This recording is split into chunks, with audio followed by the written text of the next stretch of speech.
In the Mongolian language, the word Khara means dark, and the word Hoto means a castle. The dark castle of Khara Hoto once lay on the Silk Road, but it was destroyed by the terrible Genghis Khan, and then it disappeared together with all the inhabitants of the region. The people were called Tangut, and the kingdom where they lived was called Xie. When the destruction was over, the castle of Khara Hoto, which had been the fortress of the Tangut people, was buried under the sands of the Gobi Desert.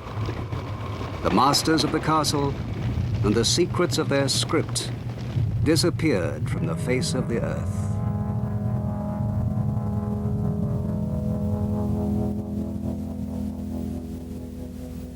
Our journey to Khara Hoto started at Jiuchang, an oasis on the Silk Road near the Qilian Mountains.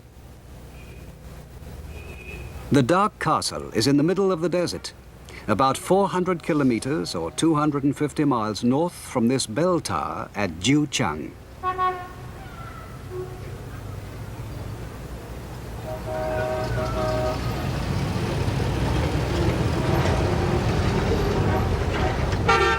The Chinese-Japanese expedition set out for the north at the beginning of April. In Mongolian, the word Gobi means a stony wilderness. The Silk Road is mostly through wilderness, but the part between the Qilian Mountains and the Mongolian Plateau is the longest stretch of actual desert. The first person to look for Khara Hoto in this wilderness was the Russian Koslov at the beginning of the 20th century. He had heard stories about a lost city in the middle of the desert, and he believed there might be something in them. Other explorers to search for Khara Hoto included Hedin, a Swede, Stein, an Englishman, and Warner, an American art historian. But 50 years have passed since the last of these set foot here.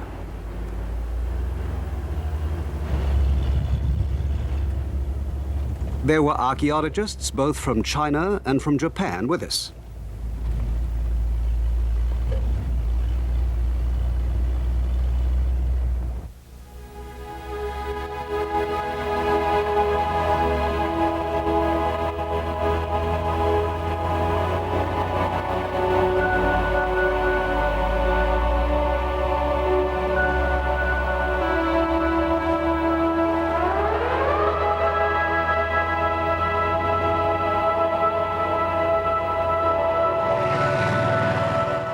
The archaeologists noticed earthworks we were passing that were the ruins of signal towers built in Han times, about 2,000 years ago.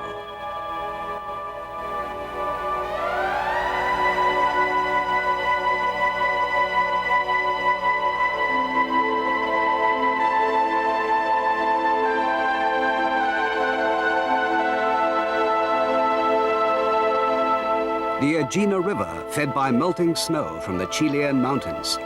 About 2,000 years ago, the road by this river connecting Jiuchang and Khara Hoto was the scene of many battles between the wild nomadic Huns and Chinese soldiers who kept the Silk Road safe for travelers. Along the river, the Chinese built a series of forts and a line of defense extending northwards.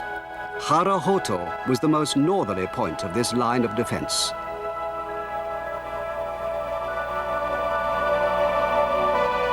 These statues of mounted soldiers and horse-drawn chariots were excavated near Jiuchang, and they represent members of the Chinese army. The frontier soldiers in those days were a mixed lot. Conscripts, settlers recruited from the interior of China, and even convicts all helped to guard this distant frontier.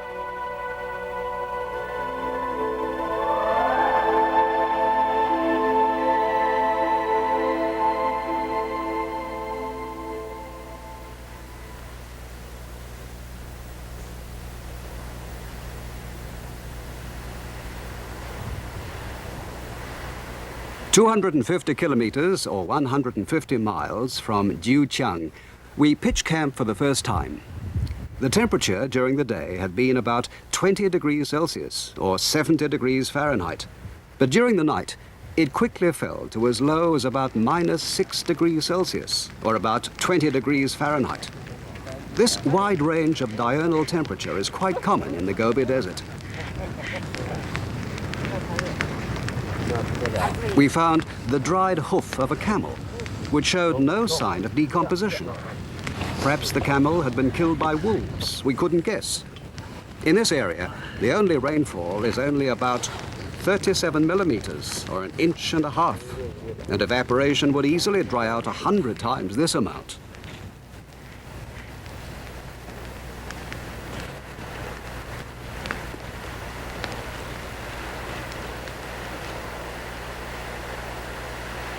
The Japanese archaeologist remarked that he would have liked to be able to explore this area on foot if there'd been time. What discoveries must be waiting in the desert to help solve some of the mysteries of history?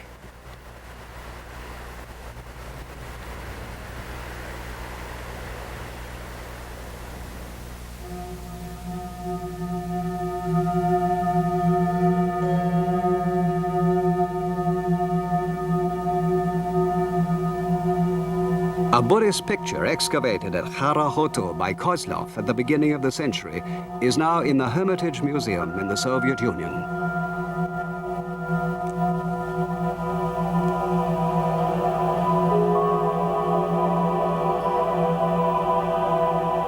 In contrast with most Buddhist art, this picture is decidedly disturbing.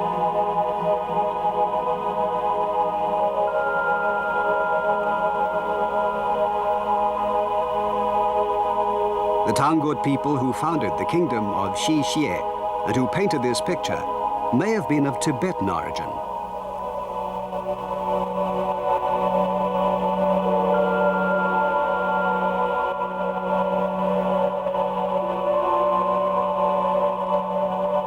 Tibetan culture has connections both with the West and with the East, but it is quite distinctive.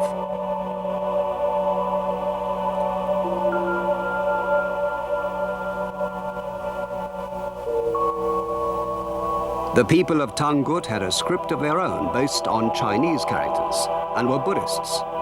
They conquered the treasure house city of Dunhuang and established a great kingdom in the middle of the desert.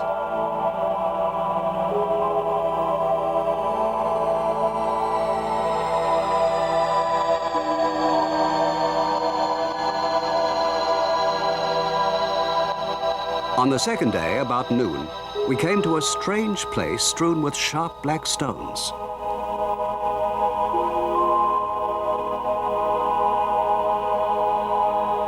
Even by the standards of the Gobi Desert, this is a fearful place, and the local people dread it.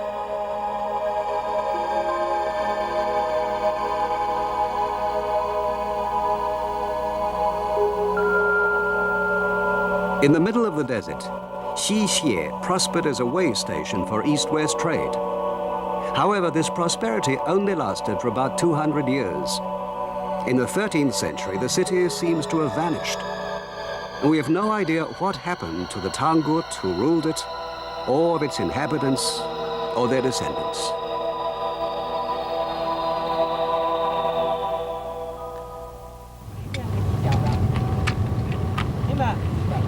About 350 kilometers, or 200 miles from Jiujiang, we came to the first oasis on our journey, the town of Egina.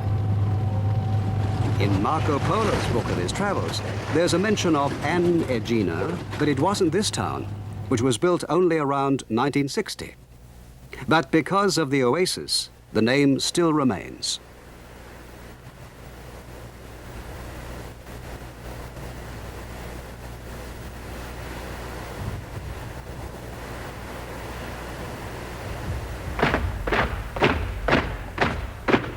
There's a garrison of the Chinese army stationed here to patrol the border. It's quite near the Mongolian border, and today, as in the past, it's China's main northerly line of defense.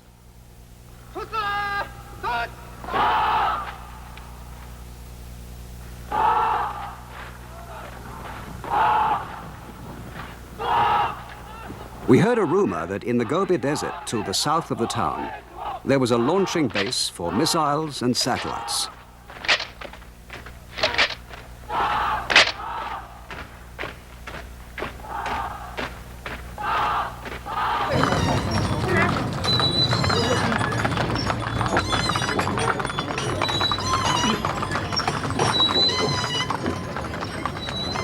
At midday, the oasis is busy with people going home for lunch.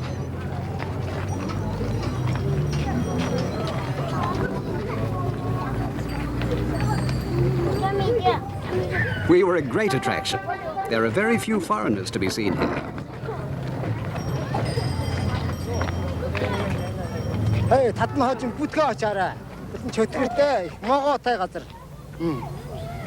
Many people tried to persuade us not to go on. They knew all about Harahoto and wouldn't dream of going there. They said there was no water, the terrible things that happened there in the past and might well happen again. They thought we were fools for wanting to go to such a place.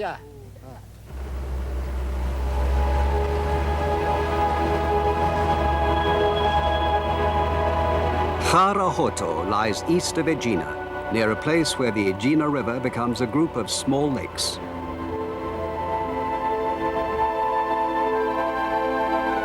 One of these small lakes, Tiene, provides water and grazing for the Mongolians' camels.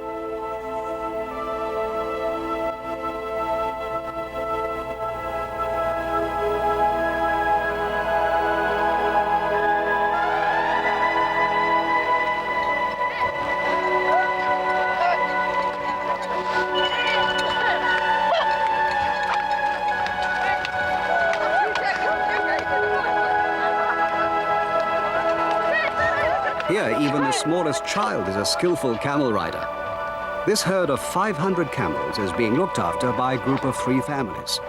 For people who live in the Gobi Desert, camels are quite indispensable.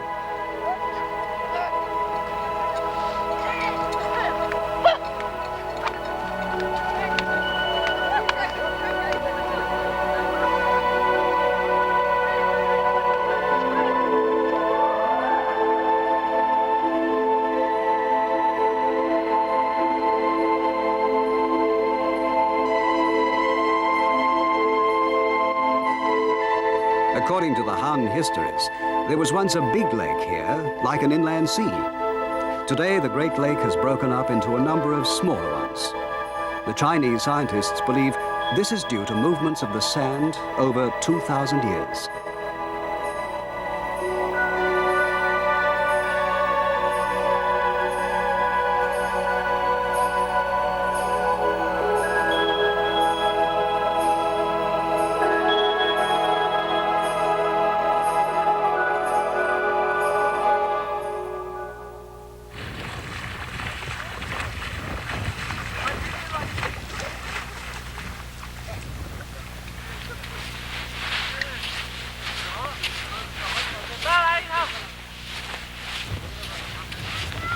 At the edge of the lake, we came across a community tent belonging to people from the Tolgut tribe. The Tolgut are Mongolians who wandered here about 300 years ago from Xinjiang, far away in the west, and settled down.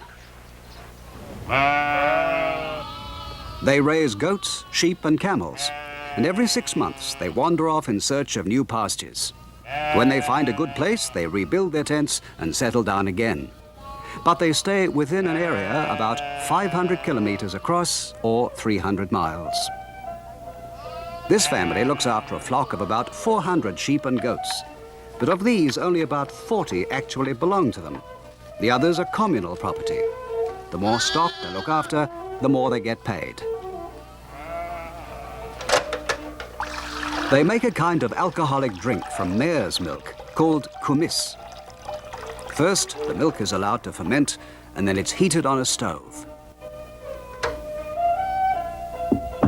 Then a round wooden cylinder, hollow and open at both ends, is placed in the milk.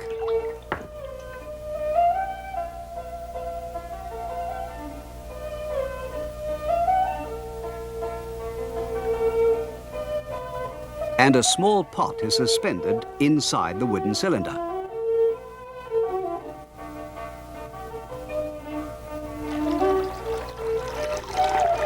A second bowl is placed on top of the cylinder and filled with cold water.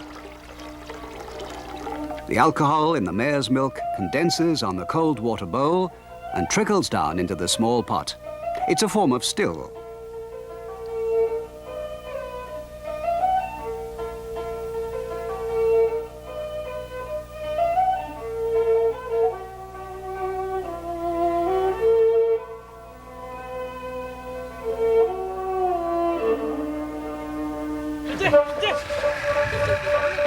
met one Tolgud tribesman who had been near Haro Hoto several times in the course of his wanderings.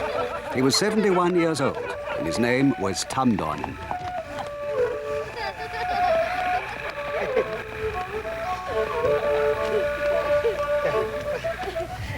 He agreed to act as our guide as long as he didn't actually have to enter the castle, but only approach it.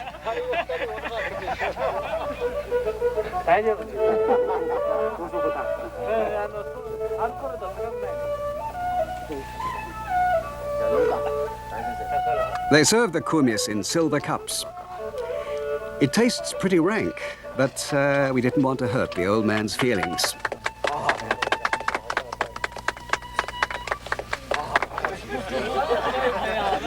We found out afterwards that if you don't down it at a single gulp, they always refill the cup.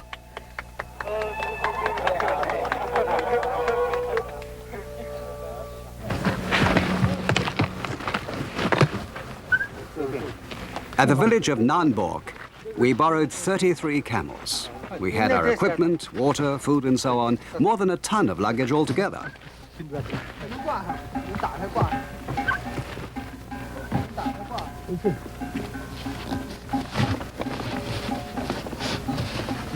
In addition to Tamdon, 5 more Mongols joined us. They would also be guides and would look after the camels.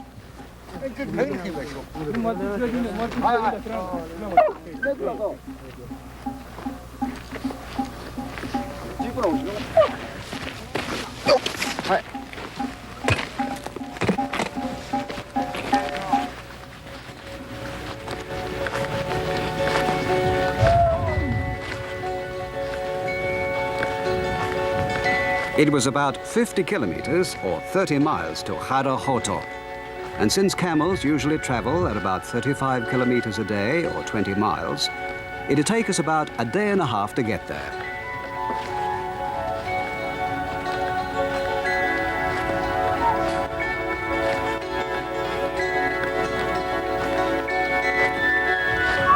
You can get a good view from a camel, and it's quite broad to sit on.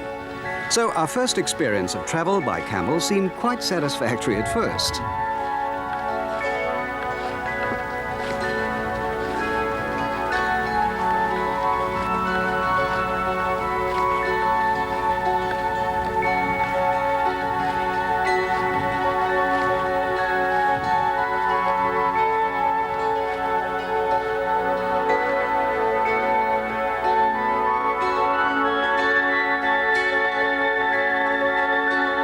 Tamdon told us there was a tall stupa or pagoda at Haro Hoto, which ought to be visible from a distance. This would provide us with a landmark to aim at.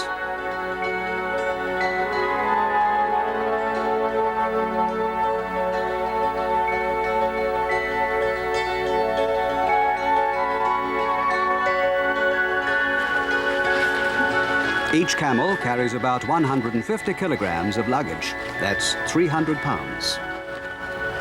2 or 3 of them were laden separately with our equipment and material to make a yurt, a tent.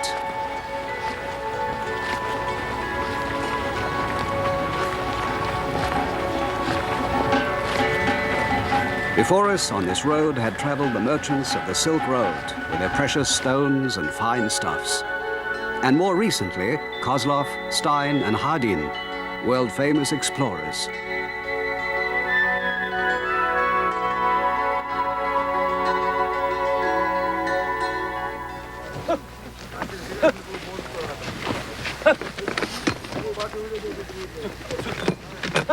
We soon had to stop. We found that 2 hours on a camel was about as much as we could take.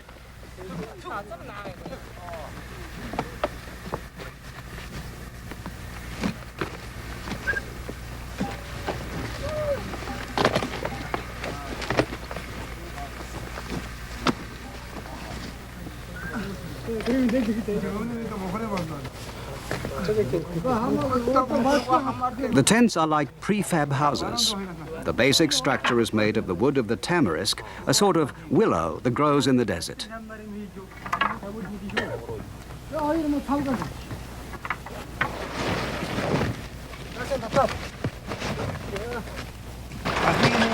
You join the side sections, make an arch roof covered with felt pieces, and that's it. 4 or 5 people can put one up in less than 40 minutes.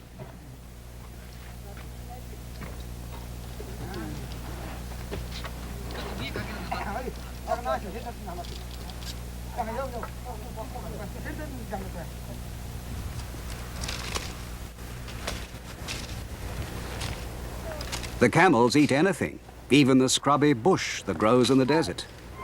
And there are records of camels going for as long as 72 days without water.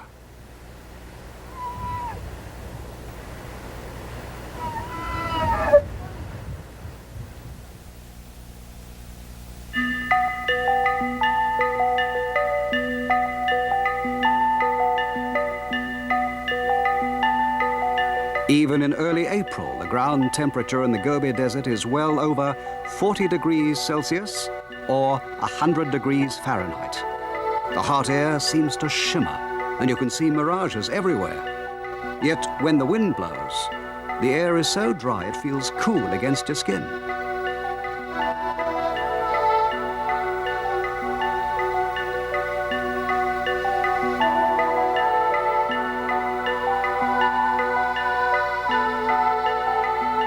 Between the dunes, you lose sight of what's ahead, and can only tell your direction from the position of the sun and the shape of the dunes.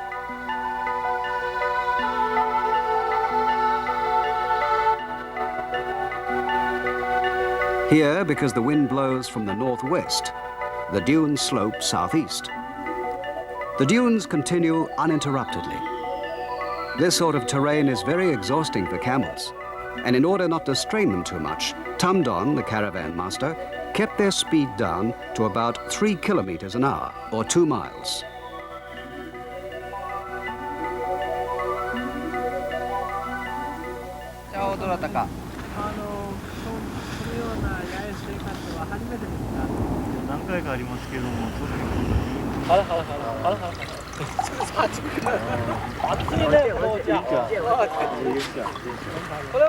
They drink an odd beverage here called oily tea.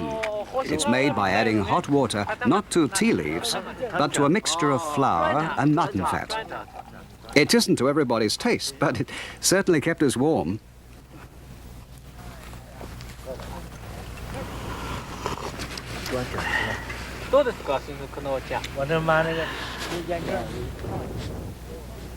We checked our position.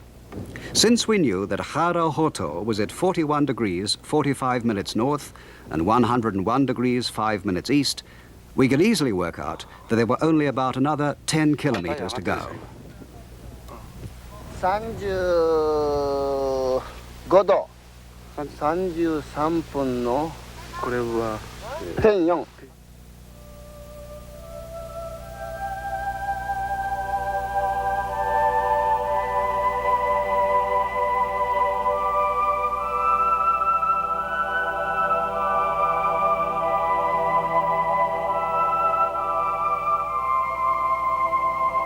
As we progressed, we kept our eyes open for the Stupa landmark.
At 20 past 6 on the 6th of April, we sighted Hara Hoto for the first time.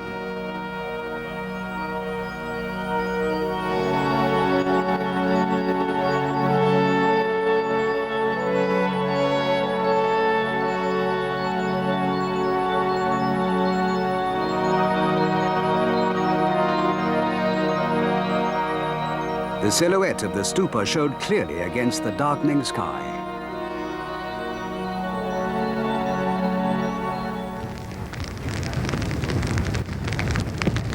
The old man told us, don't go near the castle at night, or a curse will fall on you.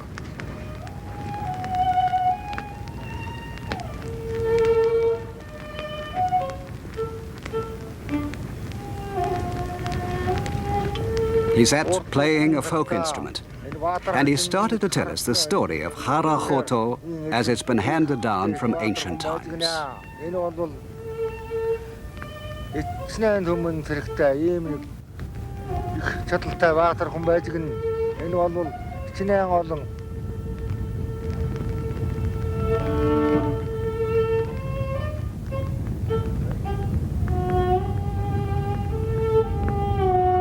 Тарайлантай эндээс аваад ингээд их хичнээн их өргөн тарайлантай ийм нэг баян чарга хүн байж гинэ. Энэ бол хичнээн төмөн хэрэгтэй ийм нэг хотыг эзэлсэн харад дэмжин гэдэг нэртэй халдартай ийм нэг хүн байж гинэ. Энэ бол энийг зөвд нь энэ дайлдаж бараад хөсгөрөхгүй ийм нэг сүхэ их баатар байж гинэ. Энийг бол чингээд гарч ирж энийг бол Варсаваны яралыг үзжээ. Энэ бол хамгийн сүүл усаарны хастаагаад энийг хэдэн төмөн тэрэгмартуулж ирж энэ бол усаарны хатуулж энийг жаахан хүчтэй муудуулсан ийм нэг баатар байж. Ингээд сүүл хотын зүүн биеэр хаглаад оргоо дутаагаа гараад явсан. Ард түмэн бол ард нь тангадаг нь тангаж өлсдөг нь өлсдөг гэсэн эцнээ нэг ард түмнийг ингэж сүйтгэсэн ийм нэг харж анжин гэдэг хүн байж гинэ. Энэ бол хотоор нь баг эцнэн хүнийг дүүргэж ингэж хотоор нь дүүрэн их чөтгөр босгосон ийм нэг хүн байж гинэ.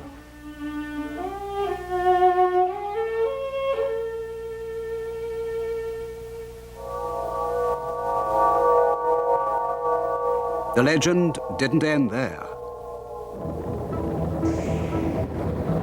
One day, Batir's great enemy appeared before the castle wall. It was the ruler of the northern Mongols, Genghis Khan. Batir led his soldiers out towards the mountains to the east. 3 times they fought the enemy, and 3 times the battle remained undecided. So Batir returned to the castle and made ready for a siege.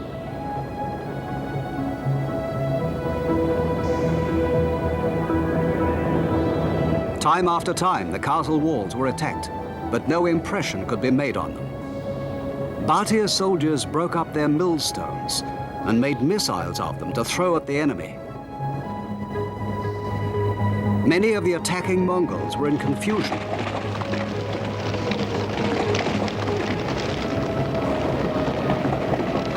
Then Genghis Khan thought of a plan. "Dam the river which passes the castle," he cried.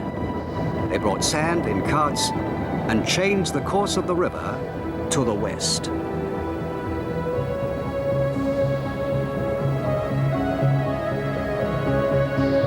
Seeing that his people were dying of thirst, Batir told them to dig a well inside the castle walls.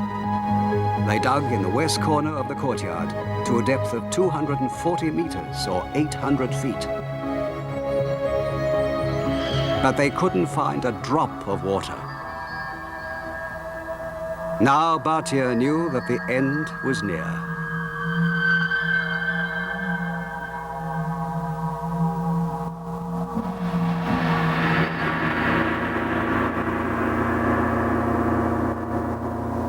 First, he threw all his treasures into the well. Then he killed his wife and all his children with his own hands, so they should not fall into the power of the enemy.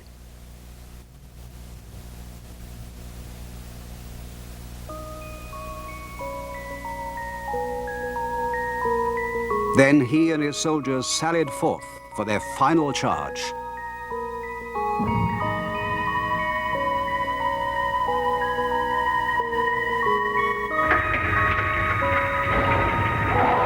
Still cursing his enemy, Batir now breathed his last.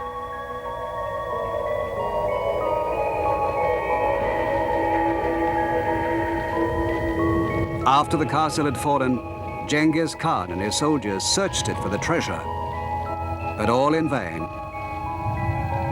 No one ever saw it again. All they ever found was a big serpent with glittering scales, which people say was a malevolent spirit, the ghost of Bhatia.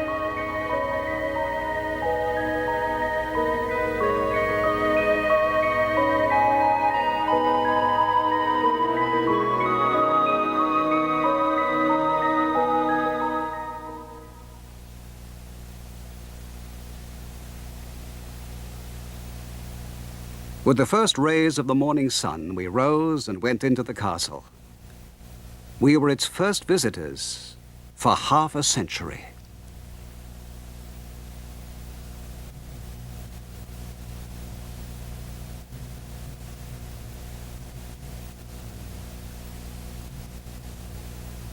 It's shaped like an irregular square, 440 meters from east to west and 370 meters from north to south.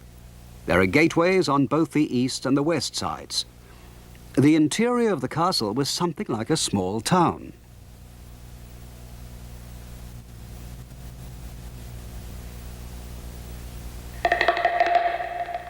Everywhere you look, you can see traces of buildings.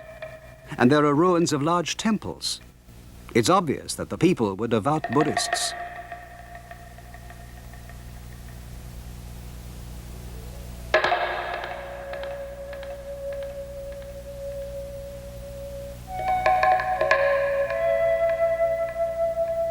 The castle walls were 9 meters high, or 30 feet, built of rammed earth.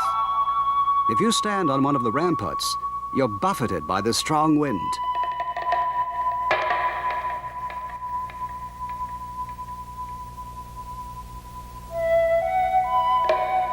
The stupa is in the northwest corner. More than 18 meters high, or 50 feet, it dominates the castle. It is said to be a perfect example of Tibetan-style architecture.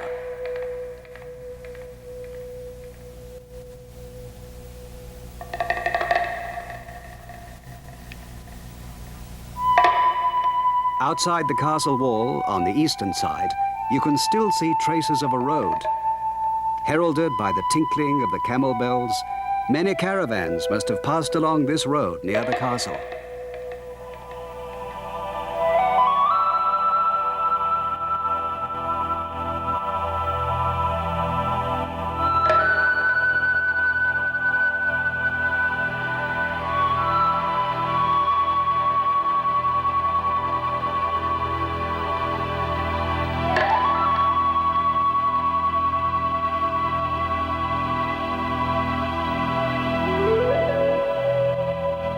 When you enter the eastern gate, the first thing you see is a temple. It's easy to imagine how priests and soldiers must have passed back and forth, greeting each other in their Xixian language. Today, there's nothing left but bits of broken tile.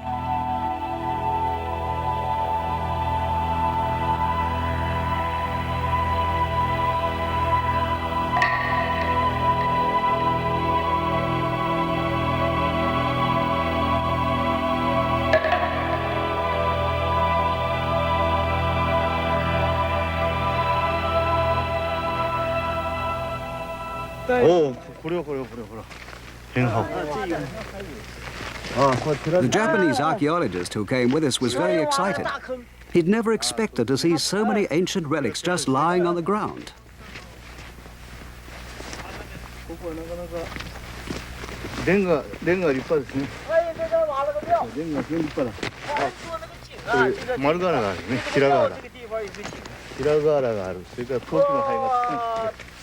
Among the rubble, there are many pieces of tile, some rounded roof tiles, others flat for use as flooring.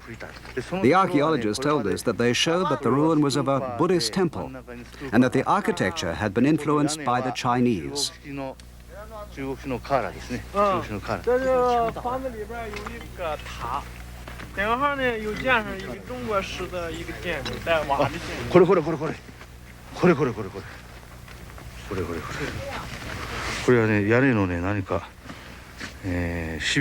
This green glazed piece was obviously part of a finial or ridge end.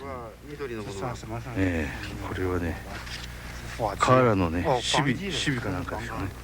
シビ。これ瓦の飾りでしょ。这是一种釉吧，也是。釉子。これも釉でしょうね。釉ですね、釉ですね。緑釉でしょうね。This tile was in the form of a demon whose job was to guard the temple against evil spirits.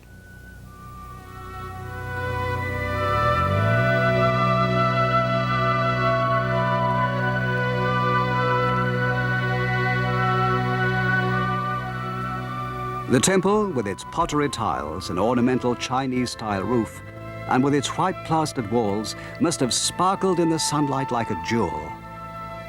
You can see other architectural influences at work as well as Chinese. Tangut, Uyghur, and many other tribesmen must all have lived together here.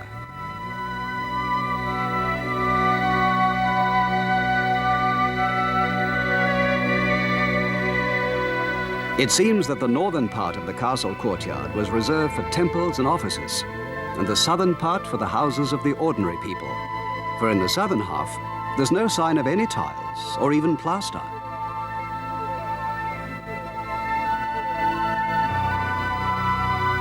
The space inside the ruins could have included a marketplace and a courtyard for the caravans of the traders. The ordinary people's houses must have been made of sun-baked brick, with wooden cross beams supporting a clay roof.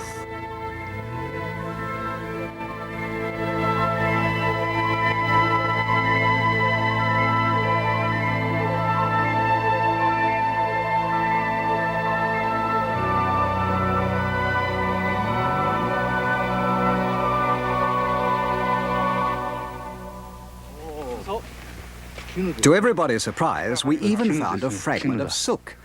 The archaeologist was overjoyed. It's silk, was all he could say. 絹が発見された。絹だ。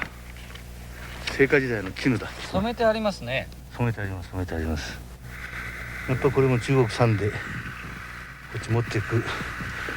The extreme dryness of the climate accounts for the preservation of the silk for such a long time. It was not exactly in good condition, but the fine weave of the silk enabled the professor to conclude that it had been imported from the interior of China. 止めてますよ。このところでね。だから開きで2枚何かをこれを止めてますね。これがね。この絹のやっぱり中国本土産でしょうね。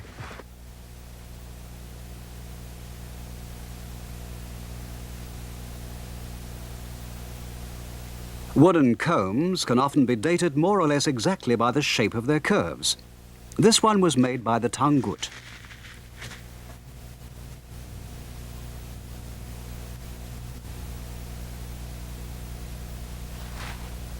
This heel-less cotton shoe was beautifully embroidered.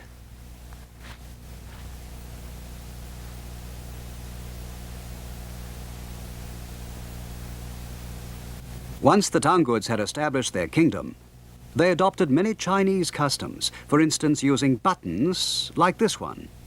これは先生、チャツボですか？これはね、僕らよくシャツボと言ってるんです。で、このタイプのものがね、Part of a tea jar was found inside the castle, and this interested the Japanese greatly.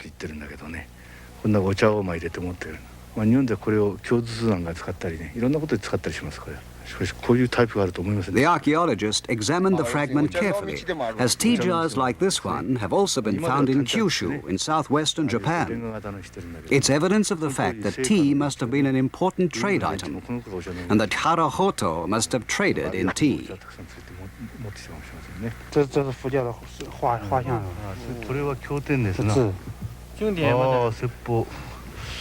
これは何行かな。これは何漢字ですか？漢字です。経典の。 Buddhist scriptures have also been found, written in Chinese. Cultures of the East and of the West flourished side by side in Harahoto. 西夏文的。西夏写的。哎，这个字你说是哪个？叫什么字？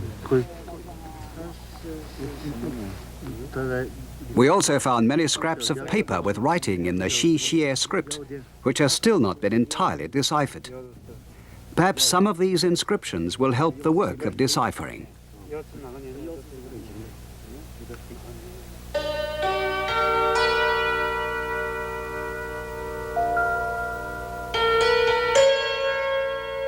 One of the puzzles of Harahoto is that there was one building outside the castle walls.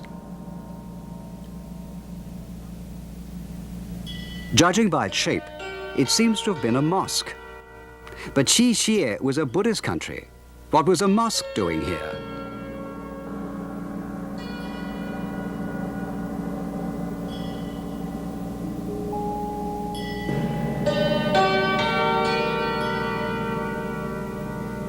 Perhaps there were Muslims among the people ruled by the Tangut. And perhaps they regarded the interior of the castle as profane, so they built their mosque outside. Traders from India and still further west would have prayed in the mosque and found relief after the long and arduous journey along the Silk Road.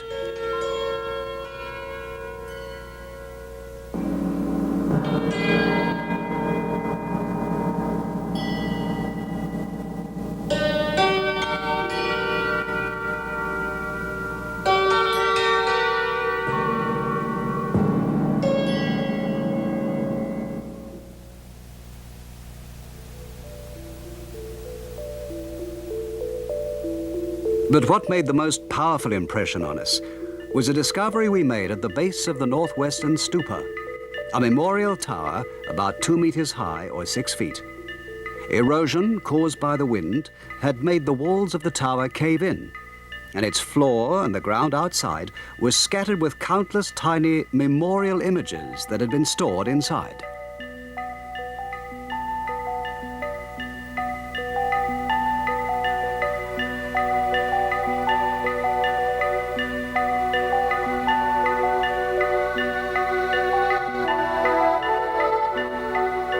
They'd been mass-produced in casts.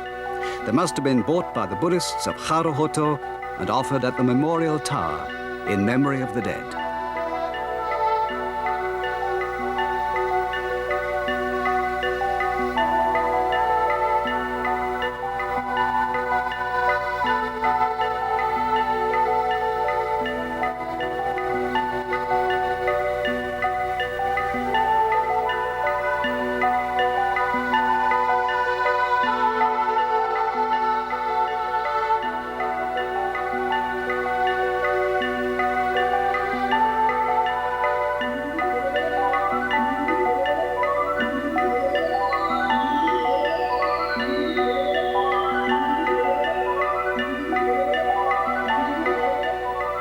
We took a few of the Buddhas for museums in China, but left the rest exactly as we'd found them.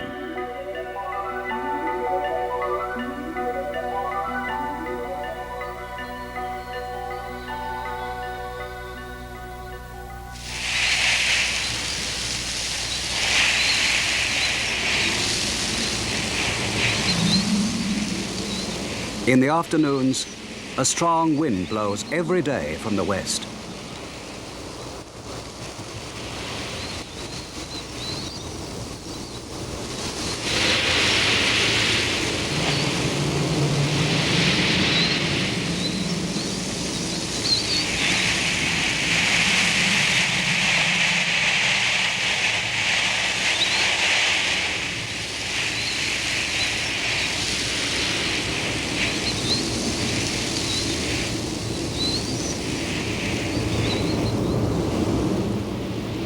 The rivulets of drifting sand seem like the gliding motions of the legendary serpent that guards the treasure of Harahoto.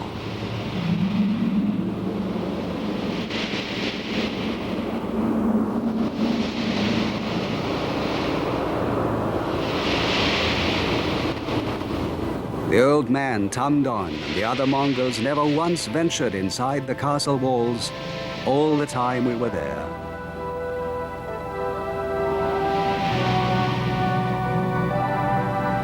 Once again, the sand blows against the walls, drawing a veil over the legendary dark castle of Harahoto.